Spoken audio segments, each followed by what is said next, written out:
as a great opportunity brilliantly disguised as an impossible situation. And you have to match the conditions in your environment with a new mind. Now we're talking about greatness, because innovation and creativity and a new way of thinking and a new way of being means that we can't do the same thing from the past. And so in history, cultures that, or individuals that overcame their environmental conditions were considered mystics and saints and leaders and charismatic leaders. They were individuals that saw past the illusion of the present reality. Now, when we begin to become innovative or creative, the brain begins to switch. We begin to turn on the forebrain, the frontal lobe, which is really the crowning achievement of a human being, and we begin to ask bigger questions. How can we create a new way of being in a world that's falling apart? How can we begin to create a new system to adapt to these conditions? Now, the hardest part, without a doubt, in all of my research about change is not making the same choice as you did the day before. So reason this. You think 60 to 70,000 thoughts in one day. Out of those 60 to 70,000 thoughts that you think, 90% of those thoughts are the same thoughts as the day before. So the same thoughts will lead to the same choices. The same choices will lead to the same behaviors. The same behaviors will create the same experiences. The same experiences create the same emotions, and those same emotions drive the same thoughts, and that's called a personality. And your biology is a reflection of your state of being. So then your personality is directly related to your personal reality. And your personality is made up of how you think, how you act, and how you feel. So in order for you to create a new personal reality, a new life, then you have to begin to examine the thoughts that you're thinking and decide if you want to continue thinking that way or choose a new way of thinking. You have to become aware and observe your behaviors and look to see if those habits are something that's going to support a new future. And you have to look at the emotions that you've memorized that keep you connected to the past and decide if those emotions are healthy. So most people try to create a new personal reality as the same personality, and it doesn't work. We literally have to become somebody else. So it stands to reason then, as you begin to question and speculate possibilities, the Wright brothers, Madame Curie, Thomas Edison, Benjamin Franklin, Marconi, they were all thinking outside the box. They were asking questions. Is there a way to create this outcome? And when they began to think in new and unusual ways, new thoughts lead to new choices. New choices lead to new behaviors. New behaviors lead to new experiences. New experiences create new emotions. And all of a sudden, you start to transform.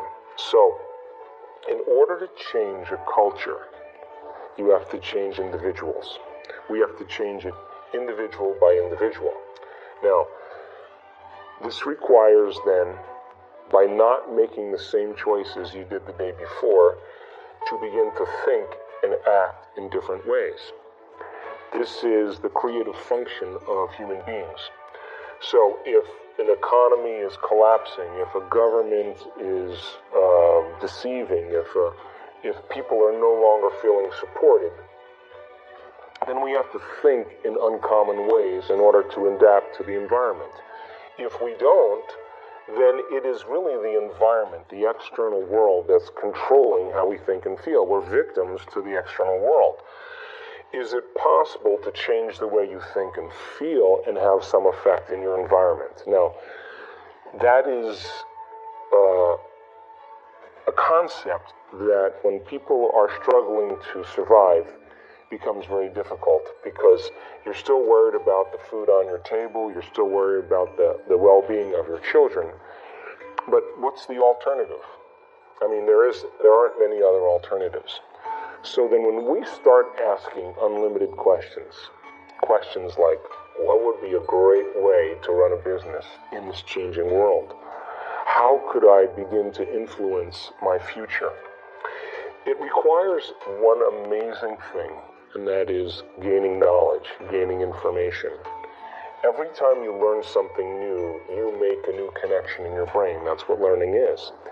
And as you begin to think about new ways of being and you're learning new information, the brain begins to fire in new sequences and new patterns and new combinations.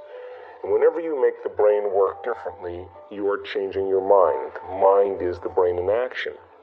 So when we begin to get creative, something unusual happens. We stop living by those survival emotions. Those survival emotions alter our perception and cause us to look at the future through the lens of the past.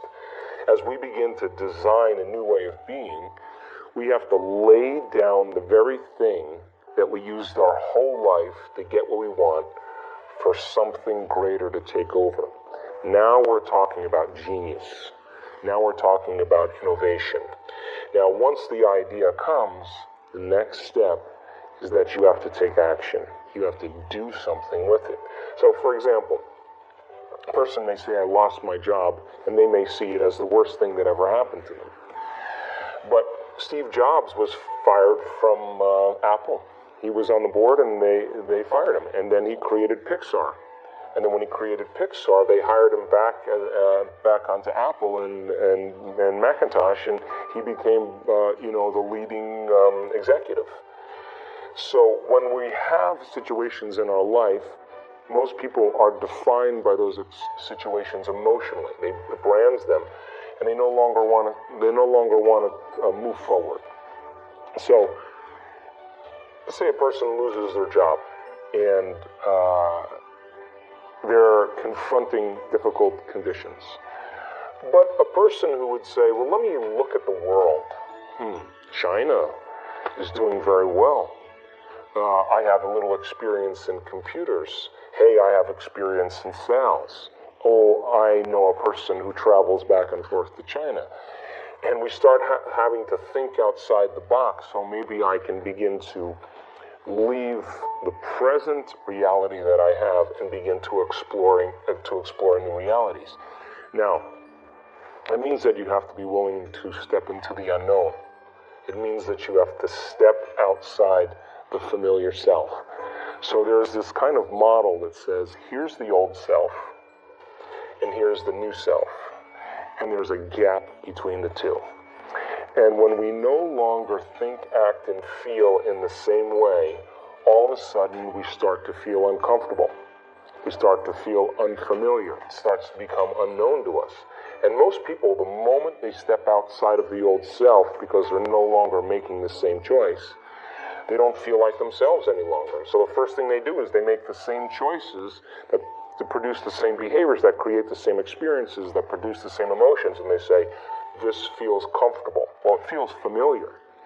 The person, the maverick, who's willing to step out into the unknown, that unknown is the perfect place to create from. Because only in the unknown can you create something new. And if you and I can become comfortable in that unknown place, then the best way to predict the future is to create it from that unknown place. Now, when people start crossing the river of change from the old self to the new self, because they're no longer thinking, acting, and feeling in the same way, there is literally a biological, a neurological, a genetic, a chemical death of the old self. And this dark night of the soul, this unfamiliar place, is the true value, the true step towards developing a new self. So then if we're leaving the old and we are creating the new, then the next most important question is, well, if I'm going to create a new self, what thoughts do I want to think? What behaviors can I plan? And as you begin to image and rehearse a new way of being, you're changing your brain and body neurologically and biologically. That's the neuroscientific model of mental rehearsal. And as we begin to remind ourselves who we no longer want to be, and we remind ourselves every day of who we do want to be, there'll come a moment where we begin to silence the circuits in our brain that are connected to the old self and inhibit the chemicals that reaffirm the same identity, and then begin to fire and wire new circuits in our brain that begins to install the neurological hardware that begins to create a level of inspiration where we start seeing new possibilities. We see a new landscape. We see a new horizon. And that person who crosses the river of change then all of a sudden has new opportunities in their life. And they're seeing possibilities that they never saw before. And the doors begin to open in their life. They begin to notice, wow, I'm so glad I got fired from that old job, because I would have never thought of living in China or traveling back and forth to Beijing and selling this product there. I never would have thought of opening a market in South Africa, whatever it is for the person. But they weren't thinking about it as their old self. They only can see it as their new self. Wow, what a great video. I hope you enjoyed this amazing interview with Dr. Joe Dispenza. We are continuing with our daily practice of completing the inspiring quotes. You need to complete the quote with the words that are missing, and if you can do it first and give us the right answer, you're the daily winner. In the previous video, we were looking for two words of the Joe Dispenza's quote, and the quote was like this: same thoughts always lead to the same choices. Same choices lead to the same behaviors, and the same behaviors lead to, and the correct answer is same experiences. So, same thoughts always lead to the same choices. Same choices lead to the same behaviors, and the same behaviors lead to the same experiences. Congratulations to everyone with the correct answer. We only had a few wrong answers. Since I know you love Joe Dispenza, today's quote is also from Joe Dispenza. We are looking for two words. The quote goes like this: just as thoughts are the language of the brain, feelings are the language of. Write your answers in the comments below the video and tell me if you love this video and our new way of ending the videos.